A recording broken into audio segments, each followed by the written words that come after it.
Nabi. Ada sebuah kisah bahwasanya dikatakan oleh para ulama kita bahwasanya sholawat Nabi itu adalah gurunya orang yang tidak pernah punya guru. Artinya dalam keadaan kita sibuk sekali, busy dengan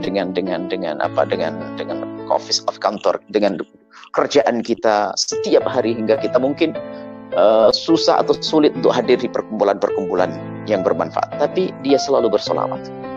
Maka solawat bagi orang tersebut akan menjadi guru bagi dia. Suatu ketika ada satu orang ini hanya tukang bersih kayak tukang jam semacam itu, saat itu tukang jam. Kerjanya adalah hanya kerjakan jam. Cuman dia solawat terus, solawat banyak, solawat. Suatu ketika bermimpi ketemu baginda Nabi, dan dalam mimpi itu dia berkata, "Wahai umatku," disebut fulan, "jika engkau bisa hidup di pagi hingga sore," maksudnya jika engkau bisa menjalani hidup tanpa ada kedengkian dan kebencian di dalam hatimu kepada umatku, maka lakukanlah. Itu adalah termasuk sunnahku, dan siapa yang menghidupkan sunnahku akan bersamaku nanti. Engkau akan bersama aku di surga. Terbangunlah dia. Setelah dia terbangun, terbayang baginda Nabi mengatakan seperti itu. Mulai saat itu dia berusaha untuk tidak punya kebencian dengan siapapun. Suatu ketika datang seorang alim membetulkan jam. Alim itu muhaddis ceritanya. Lalu bercerita, "Ya Syekh, saya boleh tanya?" "Tanya apa?" "Saya bermimpi ketemu baginda Nabi SAW, dan beliau berkata bahwasanya ya ulam ini istata'ta," dalam bahasa Arab, ini istata'ta an tusbiha wa laysa fi qalbika ghillun ala ahadin minal muslimin. Wahai umatku, dia berkata kepada baginda Nabi, berkata kepadaku, "Jika engkau wahai umatku bisa hidup menjalani hidup tanpa ada benci dengki kepada umatku, maka lakukanlah. Itu termasuk sunnahku, yang menghidupkan sunnahku akan bersamaku nanti di surga." Justru yang alim tadi bertanya, "Kamu punya amalan apa itu? Kamu belajar apa?" "Saya tidak bisa belajar, saya sibuk, saya cari nafkah. Saya tidak bisa belajar, saya tidak bisa datang ke sana kemari." Sang alim muhaddis berkata, "Ketahuilah, yang kau dengar itu adalah engkau diajar langsung oleh Rasulullah. Itu hadis Nabi SAW, bunyinya begini, ya hulam in istata'ta an tusbiha wa laysa fi qalbika ghillun ala ahadin minal muslimina faf'al fa innaha min sunnati wa man ahya sunnati fa kana ma'i fil jannati." Sampai berkata, itu hadis Nabi. Iya, itu hadis. Dan begitulah kisah orang berbanyak sholawat.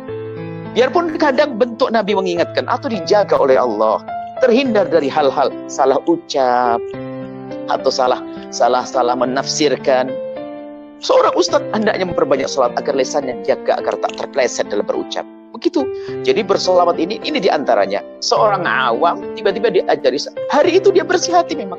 Setelah dia bertemu dengan baginda Nabi, dia tidak pernah, kalau ada mulai amarah, ada dendam, ada benci, ada dengki bersama, langsung dihapus. Tidak, langsung dilawan. Mulai dari memberikan hadiah, bertegur sapa, mendatangi orang yang dibenci dan dengki, sehingga dia menjadi kekasih Allah. Dan dialah wali seperti itu. Salamatus sudur, hatinya salim, qalbun salim. Ini adalah termasuk hikmah dari salawat. Dikatakan adalah orang yang berbanyak salawat kepada Rasulullah dan diupayakan dengan salawat yang khusyuk, hadirkan Nabi di hatinya, maka dia akan mendapatkan guru. Nabi akan menjadi gurunya. Allah akan memberikan ilmu langsung, ilmu laduni. Artinya kadang orang alim pun tidak tahu, tapi ternyata dia tahu. Diberitahu oleh Allah Subhanahu wa Ta'ala. Karena apa? Sambungnya dengan Rasulullah SAW. Ini adalah kisah salawat. Maka mari kita memperbanyak sholawat agar lisan kita dijaga oleh Allah, perilaku kita dijaga oleh Allah. Ini. Jadi tidak harus bermimpi ketemu baginda Nabi, tidak, dijaga memperbanyak sholawat kepada Rasulullah SAW. Seperti itu. Nah, dan ini semoga ini adalah bisa kita amalkan. Dan juga ada hal lain lagi yang perlu kita perhatikan ya. Agar tadi yang kedua apa tadi? Selain daripada hikmah salawat, cerita salawat apa diminta? Ya, kisah-kisah yang boleh sebagai ibu bapa kita boleh sebagai contoh lah untuk kita pulang, sebelum kita pulang, ibu bapa yang menonton dia dapat hayati kisah yang dapat membuatkan anak-anak rasa lebih cinta kepada baginda Nabi sallallahu alaihi wasallam. Contohnya yang diberikan ataupun ceritakan kepada anak mereka. Baik, subhanallah. Banyak cerita-cerita pecinta dan perindu baginda Nabi SAW. Mungkin bisa dicari juga, akan tapi perlu kami hadirkan nanti sekelumit di sini, di antara cerita tentang bagaimana kerinduan kecintaan Sayyidina Bilal bin Rabah yang pernah kami hadirkan dalam kisah itu. Bisa jadi kecintaan Sayyidina Bilal bin Rabah. Juga ada seorang anak muda, Thalabah bin Abdurrahman. Ada seorang anak muda yang umurnya 14 tahun, tapi sangat mencintai baginda Nabi SAW. Maka impiannya adalah selalu melihat wajah Nabi. Kalau dia berjauhan itu tak senang hati. Dia ingin melihat wajah Nabi, sehingga tampak dari wajahnya selalu tersenyum dan tersenyum. Ini adalah kisah Thalabah bin Abdurrahman. Thalabah bin Abdurrahman ini suatu ketika disuruh oleh baginda Nabi SAW. Di saat disuruh oleh baginda Nabi SAW, tiba-tiba dia melewati di ganggang kota Madinah. Thalabah bin Abdurrahman umurnya masih 14 tahun. Dia sangat mencintai Nabi. Bahkan Nabi senang menyuruh dia itu. Kenapa? Kalau disuruh itu cepat, jalannya cepat. Ditanya oleh sahabat, kenapa kau jalanmu cepat sekali seperti orang terburu-buru? Dia berkata, kalau aku disuruh baginda Nabi berarti aku kan tak melihat Nabi. Aku ingin menyelesaikan pekerjaanku lalu bisa kembali, lalu bisa melihat wajah baginda Nabi Muhammad SAW. Di saat itu diminta oleh baginda Nabi untuk hajat Rasulullah SAW. Akhirnya melewati di ganggang kota Madinah. Di saat itu ada rumah fakir yang tiba-tiba pintunya terbuka karena hempasan angin, diterpa angin. Pintu rumah fakir, ya rumahnya pelepah kurma yang dirakit begitu, terbuka. Di balik pintu itu ada kain penutup tandas kamar mandi, toilet untuk mandi. Kainnya terbuka, dan di saat kain terbuka itu, di sana ada wanita yang lagi mandi. Namanya manusia normal, punya telinga dan punya mata, mendengar suara pintu terbuka, dia menoleh. Dan di saat menoleh itu kelambunya, kainnya tersingkap, terbuka, dan di balik kain ada wanita yang lagi mandi. Wanita yang menjerit kaget dan dia juga kaget. Astagfirullah. Setelah itu dia merasa malu sekali melihat itu semuanya dan menyesal. Kenapa aku harus melihat ini semuanya? Anak kecil. Yang ada hanya cinta dan rindu dengan Nabi, hukum-hukum ilmu belum banyak dia. Yang ada di hatinya adalah dia merasa sedih, takut tidak dilihat Nabi, takut Nabi murka, takut Nabi marah. Akhirnya apa? Dia tuh bingung mau pulang ke Nabi karena tahu Nabi itu punya wahyu. Takut nanti pulang Allah ngasih tahu ya, kepada baginda Nabi kalau Thalabah bin Abdurrahman melihat ini. Dia bingung, menangis, tak berani pulang ke rumah ibunya. Kalau ke rumah ibundanya pasti dicari Nabi. Kalau ke rumah datang ke Nabi malu dia. Akhirnya dia berjalan-jalan, nama kecil tak ngerti mau kemana dia. Pergi, lalu semakin jauh. Baginda Nabi SAW mencari. Di waktu sholat ditunggu, Abdurrahman mana kau belum datang? Thalabah bin Abdurrahman. Kata ya Rasulullah, hari berikutnya ditanya, cari Thalabah bin Abdurrahman. Gak ada ya Rasulullah. Cari ke rumah ibunya. Dicari, tidak ada ya Rasulullah. Sampai 3 hari tak ada dicari. Nabi mencari dan baginda Nabi mencari terus. Hingga akhirnya Nabi memerintahkan dengan wahyu tentunya. Ya Umar, ya Salman, cari Thalabah bin Abdurrahman di sana, di antara 2 bukit itu. Kau ke sana. Sayyidina Umar bin Khattab dengan Thalabah bin Abdurrahman pergi ke tempat tersebut. Salman Al-Farisi dengan Sayyidina Umar pergi mencari Thalabah bin Abdurrahman ke tempat tersebut. Setelah sampai ke tempat tersebut, tak ada apa-apa. Dari kejauhan tak ada, hanya ada semacam sesuatu yang bergerak begitu. Sayyidina Umar bin Khattab dan Sayyidina Salman Al-Farisi naik ke atas bukit itu melihat ke bawah. Gak ada apa-apa, hanya ada sesuatu yang bergerak. Diperhatikan itu adalah gerombolan domba-domba. Langsung Sayyidina Umar, wah mungkin Thalabah sekarang ngembala domba kali. Ada orang yang kelihatan kecil dari jauh dari atas bukit, turun Sayyidina Umar. Didekati orang tersebut, ternyata bukan Thalabah bin Abdurrahman. Lalu bertanya Sayyidina Umar bin Khattab, ya Pak, Bapak tinggal di sini ya? Iya, saya tinggal di sini. Kenapa? Apakah Bapak melihat ada anak kecil? Banyak anak kecil di kampung situ banyak. Bukan, umurnya 14 tahun. Cirinya gimana? Ada anak kecil umurnya 14 tahun, saya mencari dia. Cirinya gimana? Dia orangnya kalau berjalan tuh senyum terus. Jadi Tha'labah bin Abdurrahman tuh punya ciri kalau berjalan terus senyum. Karena apa? Dia membayangkan Nabi terus. Makanya kalau mukanya tak senyum macam lihat jin kali ya. Makanya Nabi itu besar wajahnya senyum. Jadi upayakan kita tuh selalu bisa senyum mengikuti gayanya baginda Nabi SAW. Dia kalau berjalan senyum terus. Jadi anaknya kecil umur 12 tahun dia suka senyum terus kalau jalan senyum. Kata pengembala domba ini, oh kalau itu tak melihat. Aku melihat ada anak umur 14 tahun, saya tak kenal dia. Dia orang mana tak tahu. Cuman dia tak mudah tak senyum, tapi dia nangis. Suka nangis tak. Sayyidina Umar berkata, wah bukan dia kali. Cuman dia barangkali dia, Nabi mengatakan di sini, baginda berkata, mungkin dia. Di mana Pak orangnya? Itu di atas bukit sana itu. Ngapain? Setiap menjelang maghrib dia ke atas sembunyi di sana. Dia ketakutan seperti itu. Oh baik. Saya akan lihat ke sana. Oh jangan. Kamu jangan ke sana. Kalau kamu ke sana dia akan lari. Dia takut sama orang. Lalu bagaimana Pak? Saya ingin tahu dia, kata Sayyidina Umar. Sayyidina Umar bertanya, gimana agar aku bisa melihat dia? Kau sembunyi di balik batu. Nanti anak itu menjelang maghrib, setelah saya akan istirahat, akan datang. Dia minta susu. Dia datang, lalu aku kasih susu. Setelah minum susu, dia naik lagi. Dan dia naiknya buru-buru. Minumnya buru-buru langsung naik lagi. Sayyidina Umar sembunyi di situ.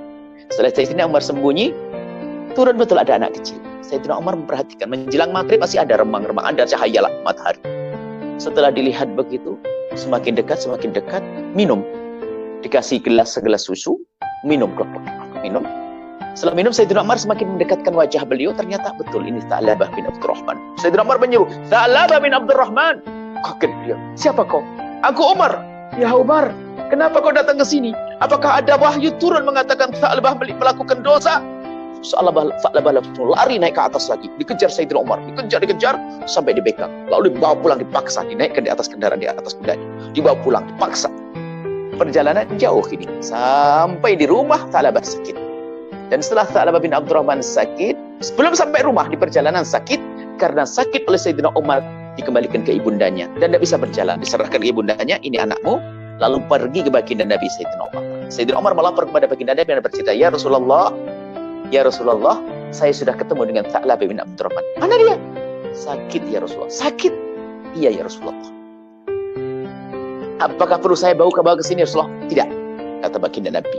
Aku yang akan datang ke sana. Aku akan lihat dia. Baginda Nabi datang ke tempatnya Tha'labah bin Abdurrahman.